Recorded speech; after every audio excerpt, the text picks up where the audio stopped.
గణాకు సత్యదేవునిగా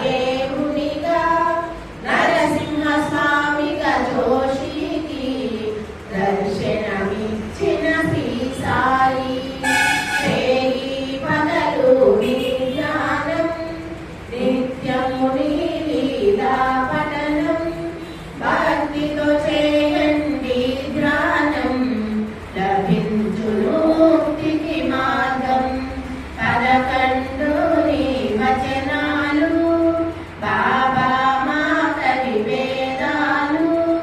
శరణని వచ్చిన భక్తులను కరుణించి నీవు ప్రోచితివి అందరిలో